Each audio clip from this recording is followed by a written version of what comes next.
আসসালামু আলাইকুম। প্রিয় দর্শক, আপনারা জানেন যে গতকাল হঠাৎ করেই প্রধান উপদেষ্টা একটা জরুরি বৈঠক ডেকেছিলেন দেশের রাজনৈতিক দলগুলোকে নিয়ে। সেখানে মূলত আলোচনা হয়েছিল জুলাই সনদ এবং সেই সনদ কবে স্বাক্ষর করা হবে সেটা নিয়ে, এবং সেই সঙ্গে ফেব্রুয়ারির নির্বাচন নিয়ে। এবং সেখানে প্রধান উপদেষ্টার সামনে বসে বিভিন্ন রাজনৈতিক দলের নেতারা কথা বলেছেন। বিএনপির পক্ষ থেকে বিএনপির স্থায়ী কমিটির সদস্য সালাউদ্দিন আহমেদ সাহেব কিছু কথা বলেছেন। এই কথাগুলো আমার কাছে খুবই গুরুত্বপূর্ণ মনে হয়েছে বলেই আপনাদের সঙ্গে আজ শেয়ার করতে চাই এবং দু একটা বিষয় নিয়ে একটু কথাও বলতে চাই। সালাউদ্দিন আহমেদের বক্তব্য নিয়ে দৈনিক প্রথম আলো একটা রিপোর্ট করেছে। সেই রিপোর্টের শিরোনাম হলো, আমরা চাই আপনার সাথে প্রতিরক্ষা বাহিনীর সুসম্পর্ক বজায় থাকুক। এই একই ধরনের শিরোনাম আরও কয়েকটা পত্রিকা, ইত্তেফাক, আজকের পত্রিকা, এরা অনেকেই এই ধরনের একটা রিপোর্ট করেছে। এখন প্রশ্ন হচ্ছে, প্রধান উপদেষ্টার সাথে প্রতিরক্ষা বাহিনীর সুসম্পর্ক থাকুক এই প্রত্যাশা করেছেন সালাউদ্দিন আহমেদ, মানে দেশের প্রধানতম রাজনৈতিক দলের গুরুত্বপূর্ণ একজন নেতা, এবং সেটাও প্রত্যাশাটা উনি করেছেন প্রধান উপদেষ্টার সামনে বসে, সামনে দাঁড়িয়ে। কেন? প্রধান উপদেষ্টার সঙ্গে কি প্রতিরক্ষা বাহিনীর সুসম্পর্ক নষ্ট হয়ে যাচ্ছে, অথবা নষ্ট হওয়ার উপক্রম হয়েছে, অথবা এমন কোনো ঘটনা কি ঘটেছে যেটাকে কেন্দ্র করে প্রধান উপদেষ্টার সঙ্গে সশস্ত্র বাহিনী, প্রতিরক্ষা বাহিনীগুলোর সম্পর্ক নষ্ট হতে পারে? সেটা কি? কে ঘটিয়েছে তেমন কিছু, নাকি উনি নিজেই ঘটিয়েছেন? আসেন আমরা আরেকটু ভেতরে যাই। উনি কি বলেছেন আমি পুরোটা আপনাদেরকে যদি পড়ে শোনাই ওই প্যারাটা, তাহলে আপনারা হয়তো নিজেরাই ধারণা করতে পারবেন। তিনি বলেছেন, আমরা চাই না প্রতিরক্ষা বাহিনীগুলোর মধ্যে কোনো রকমের ভারসাম্য নষ্ট হোক। প্রতিরক্ষা বাহিনীগুলোর মধ্যে ভারসাম্য নষ্ট হোক, এটা কেন বলছেন? দেখুন, আমি প্রশ্নগুলি করছি এবং এই প্রশ্নগুলি মানুষের মনে আসা কি স্বাভাবিক নয়? ওনার মতো একজন গুরুত্বপূর্ণ নেতা যখন বলছেন যে উনি চান না যে প্রতিরক্ষা বাহিনীগুলির মধ্যে কোনো ধরনের ভারসাম্য নষ্ট হোক, তখন কিন্তু আমাদের এই প্রশ্ন তো অন্য সময় কেউ করে না। একটা বিশেষ ঘটনা তাহলে ঘটেছে, যে ঘটনার প্রেক্ষিতে ওনার মনে হয়েছে যে প্রতিরক্ষা বাহিনীগুলোর মধ্যে ভারসাম্য নষ্ট হয়ে যাচ্ছে। কার কারণে যাচ্ছে? কি ঘটনা ঘটেছে এর মধ্যে? আর নষ্ট হয়ে গেলে কি হবে? উনি তার পরের বাক্যেই বলেছেন, আমরা সেটি অ্যাফোর্ড করতে পারবো না এই মুহূর্তে। তার মানে বিষয়টা সামথিং সিরিয়াস। দেখি তারপরে কি বলেছেন। তারপরে বলেছেন, আমরা চাই আপনার সাথে প্রতিরক্ষা বাহিনীর সুসম্পর্ক বজায় থাকুক, রাষ্ট্র একটা ব্যালেন্সড অবস্থায় থাকতে হবে। আমরা নির্বাচনকে সামনে রেখে কোনো রকমের ঝুঁকির মধ্যে যেতে চাই না, যেতে পারবো না, সেটা আমরা অ্যাফোর্ড করতে পারবো না। নির্বাচনকে সামনে রেখে, তার মানে এই সময়ে, নির্বাচন তো সামনে, এখন ফেব্রুয়ারিতে যদি নির্বাচন হয় আর তো মাত্র 4 মাস আছে, তো নির্বাচন সামনে, একদম সামনে।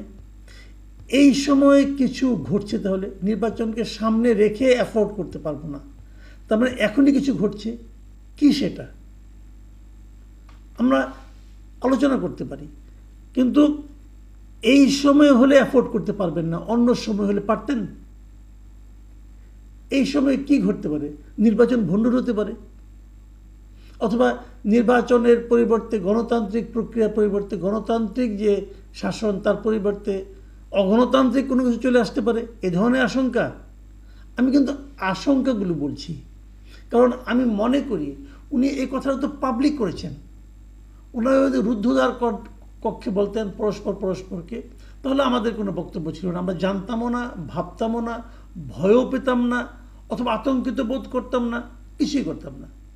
কিন্তু যখন বিষয়টা পাবলিকলি চলে আসে, মিডিয়াতে, একাধিক মিডিয়াতে চলে আসে, তখন তো এটা আমাদের জন্য উদ্বেগের ব্যাপার। কি এমন ঘটছে, কেন ঘটছে, এবং ঘটার পর এগুলো নিয়ে একটা রাজনৈতিক দলকে কেন সতর্ক করতে হচ্ছে সরকার প্রধানকে? আমরা জানি কিছুদিন আগে, দু একদিন আগে দুটো গুমের ঘটনাকে কেন্দ্র করে মামলা হয়েছে।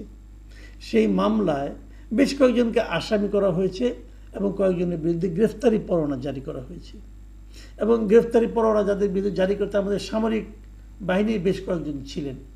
তাদের মধ্যে প্রায় 15 জনের মতো সামরিক বাহিনীতে বর্তমানে কর্মরত সিনিয়র পর্যায়ের কর্মকর্তারা আছেন। এই ঘটনায় কি এই ঘটনার কারণেই কি প্রতিরক্ষা বাহিনীগুলোর মধ্যে ভারসাম্য নষ্ট হচ্ছে? এই আলোচনাটা কিন্তু জরুরি। আমরা দেখেছি যে ট্রাইব্যুনালের যে চিফ প্রসিকিউটর তিনি কিছু মন্তব্য করেছেন। সামরিক বাহিনীর যে সমস্ত কর্মকর্তারা এখন সার্ভিং, মানে এখন তারা দায়িত্বে আছেন, চাকরিতে আছেন, তাদের জন্য সামরিক বাহিনী একটা বিশেষ সাব জেল বানিয়েছে সেনা নিবাসের মধ্যে।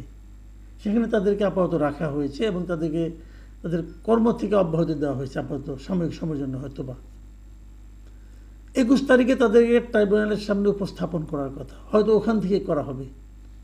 কিন্তু তাতে কিন্তু যেন মনে হচ্ছে চিফ প্রসিকিউটর তাজুল ইসলাম সাহেব ঠিক হ্যাপি নন। তিনি বলতে চাচ্ছেন যে না, এটা ওরা কেন করবে, এটা পুলিশ করবে। যেহেতু গ্রেফতারি পরোয়ানা হয়েছে, পুলিশ করবে। পুলিশ তাদেরকে আদালতের সামনে নিয়ে আসবে, আদালত পরে সিদ্ধান্ত দেবে, মানে ট্রাইব্যুনাল পরে সিদ্ধান্ত দেবে যে তাদেরকে কোথায় রাখা হবে কি হবে না।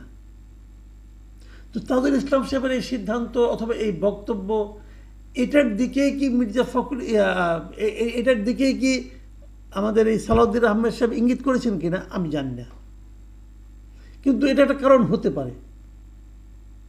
তো এগুলো তাহলে কেন করা হচ্ছে?